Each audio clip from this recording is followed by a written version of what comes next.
Okay, this is how to cut, this is how I cut dog food. Everybody cuts dog food differently. Yeah, everybody cuts fish differently.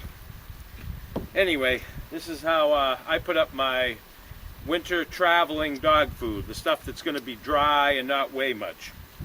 So I start at the nose and I go right through the middle of the head, right down the center of the fish, let it ride right along the backbone, then stop real careful just before the tail.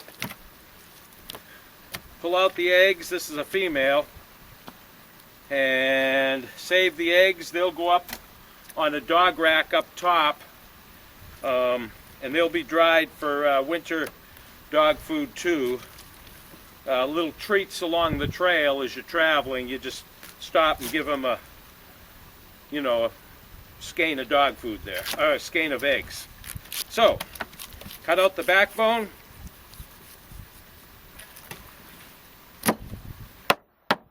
Heads and backbones go to the, and guts go to the dog pot, or they go in the river.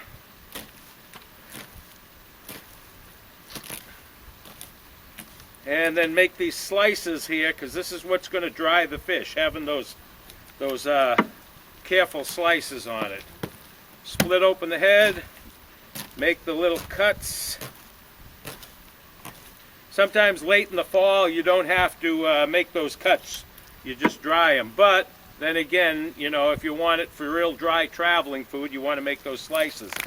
So then when you'll hang it on the rack, see those slices just open up, and they allow that to dry faster.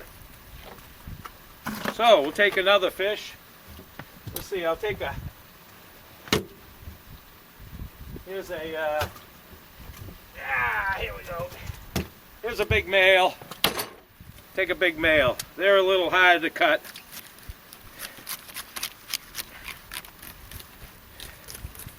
And so make a slice right down the middle. Careful on the tail. Take out the guts. Males, there's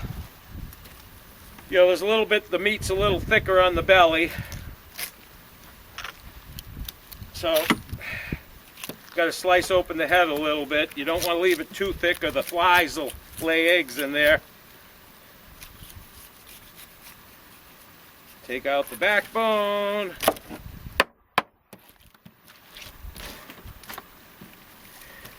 Then, now we just make the slices.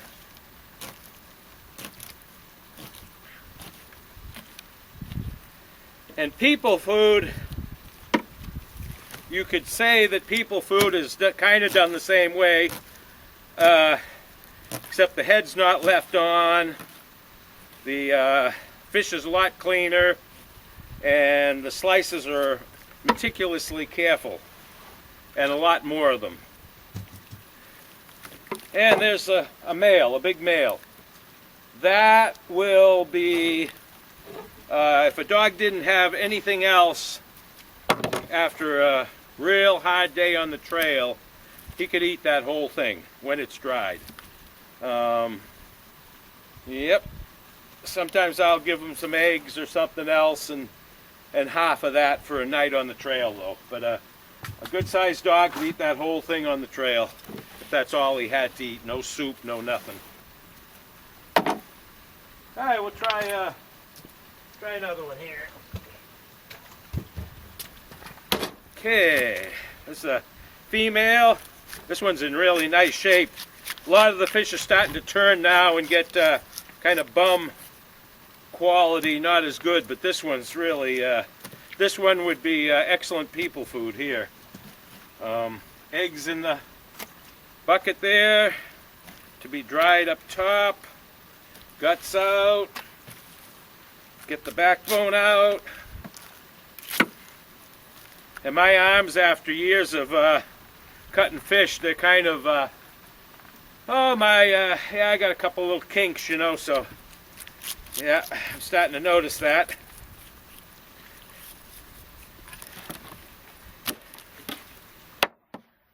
A lot of guys who do this get all sorts of little tendinitis and stuff like that, hazards of the trade. Okay, so make the slices.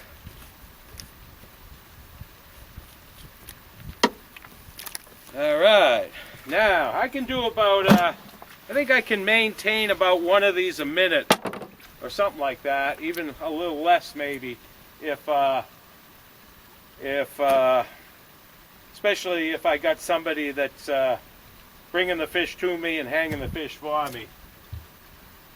So what I'll do here is, let's see how fast we can cut a fish.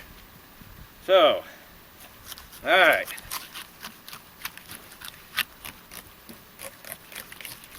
So, cut it right down the middle. Get the eggs out. Into the bucket. Guts out. Into the gut bucket. Slice the backbone out. Through the brains. Through the head there. Get the backbone out. Disconnect it. 3 pieces into the gut bucket. Through the brain. Make my slices. Take a little bit off the tail there where it goes over the pole so it doesn't rot and attract flies. Bunch of slices. And we're done. Yeah. Alright. And that's cutting dog food. I buy myself up here. Might do 100 a day, and depending on the year and the quality of fish, might do 700 to 1,000, even 1,500. Depends on depends on number of dogs and all that sort of stuff. But we'll probably have about 700 this year.